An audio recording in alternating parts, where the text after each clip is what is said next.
வங்கக்கடல்ல காற்றழுத்த தாழ்வு பகுதி உருவாகிடுச்சு. இது வரக்கூடிய நேரத்துல காற்றழுத்த தாழ்வு மண்டலமா மாறி புயலாக வலுப்பெற போகுது. இந்த புயல் தமிழகத்திற்கு எந்த அளவுக்கு மழையை கொடுக்கும்? இந்த புயல் தமிழகத்துல தான் கரையை கடக்குமா?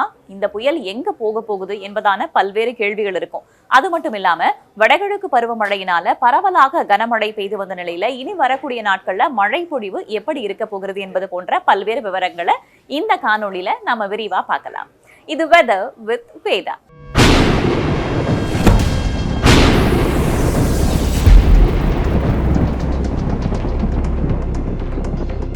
தெற்கு அந்தமான் பகுதியில உருவான மேலடுக்கு சுழற்சி காற்றழுத்த தாழ்வு பகுதியாக தற்போது வலுப்பெற்றிருக்கிறது. நான் ஏற்கனவே சொன்ன மாதிரி இப்போது தெற்கு அந்தமான் பகுதியிலிருந்து நகர்ந்து வர்றதுனால இது கடலிலேயே நகர்ந்து வரும்போது அது மேலும் மேலும் தீவிரமடைவதற்கான வாய்ப்புகள் இருக்கிறது.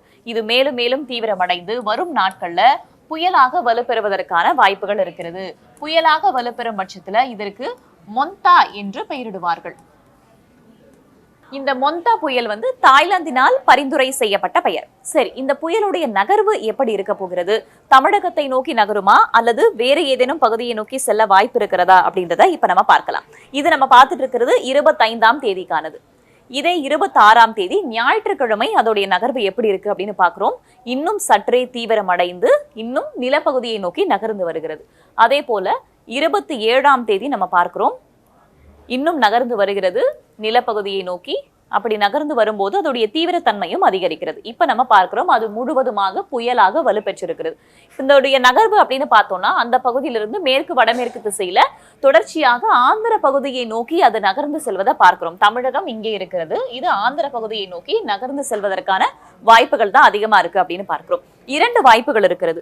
ஒன்று, அது ஆந்திர பகுதிக்கு நகர்ந்து சென்று தமிழகத்துல வடகோடி மாவட்டங்கள்ல சில இடங்கள்ல மழையை கொடுப்பதற்கான வாய்ப்பு.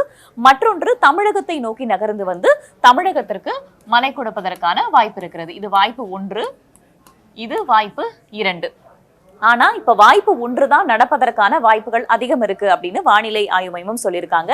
இதை தொடர்ந்து ஆந்திர பகுதியை நோக்கி நகர்ந்து அங்குதான் கரையே கடக்க போகிறது. அப்ப தமிழகத்திற்கு என்ன அப்படின்னு பார்த்தோம்னா நமக்கு வடகோடி மாவட்டங்கள்ல ஒரு சில இடங்கள்ல அது கனமழையையும் ஓரிரு இடங்கள்ல மிக கனமழையையும் கொடுப்பதற்கான வாய்ப்பு இருக்கிறது.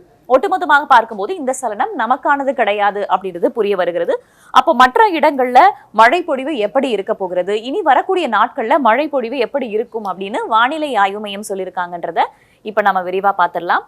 24ஆம் தேதி நமக்கு கடலூர், மயிலாடுதுறை, திருவாரூர், நாகை, காரைக்கால், தஞ்சாவூர், புதுக்கோட்டை போன்ற மாவட்டங்கள்ல ஒரு சில இடங்கள்ல கனமழை பெய்வதற்கான வாய்ப்பு இருக்கிறது. அப்ப மற்ற மாவட்டங்கள்ல பரவலாக மிதமான மழை பெய்வதற்கான வாய்ப்பு இருக்கு.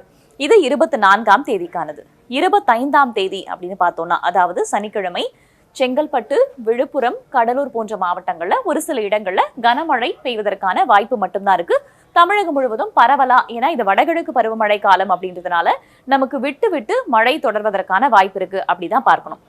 அடுத்ததாக 26ஆம் தேதி மழை பொழிவு எப்படி இருக்கும் அப்படின்னு பார்த்தோம்னா மழையுடைய தீவிரம் சற்றே அதிகரிப்பதற்கான வாய்ப்பு இருக்கிறது வடகோடி மாவட்டங்கள்ல. அதற்கான காரணம் அந்த சலனம் நம்மை நோக்கி நகர்ந்து கிட்ட வரும்போது திருவள்ளூர், ராணிப்பேட்டை, காஞ்சிபுரம், செங்கல்பட்டு, விழுப்புரம் போன்ற மாவட்டங்கள்ல நமக்கு கனமழை ஓரிரு இடங்கள்ல இருக்கலாம் அப்படின்னு சொல்லப்பட்டிருக்கு. இதை 27ஆம் தேதி பார்த்தோம்னா ஆரஞ்சு அலர்ட் விடுத்திருக்காங்க, மிக கனமழைக்கான வாய்ப்பு அப்படின்னு. எங்கன்னா திருவள்ளூர், ராணிப்பேட்டை, சென்னை போன்ற மாவட்டங்கள்ல நமக்கு ஒரு சில இடங்கள்ல மிக கனமழை பெய்ய வாய்ப்பு இருக்கு.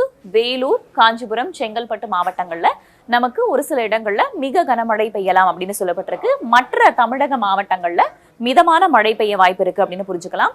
28ஆம் தேதி 2 மாவட்டங்கள்ல மட்டும்தான், திருவள்ளூர் மற்றும் ராணிப்பேட்டை, இந்த 2 மாவட்டங்கள்ல மட்டும்தான் நமக்கு கனமழை பெய்வதற்கான வாய்ப்பு இருக்கு அப்படின்னு சொல்லப்பட்டிருக்கிறது. ஒட்டுமொத்தமாக பார்க்கும்போது வடகிழக்கு பருவமழையுடைய முதல் புயல் மொந்தா புயல், தாய்லாந்தால பரிந்துரைக்கப்பட்ட பெயர். இந்த புயல் வங்கக்கடல்ல உருவாக போகுது. அது நம்மை நோக்கி வருவதை விட ஆந்திராவை நோக்கி நகர்வதற்கான வாய்ப்புகள் தான் அதிகம் இருக்கிறது. இதன் காரணமாக வடகோடி மாவட்டங்கள்ல ஒரு சில இடங்கள்ல கனமழை பெய்வதற்கான வாய்ப்பு இருக்கிறது. ஒட்டுமொத்தமான தமிழகத்துல மற்ற இடங்கள்ல பார்க்கும்போது நமக்கு பரவலாக மிதமான மழையும் ஓரிரு இடங்கள்ல மட்டும் கனமழை பெய்வதற்கான வாய்ப்பு இருக்கிறது.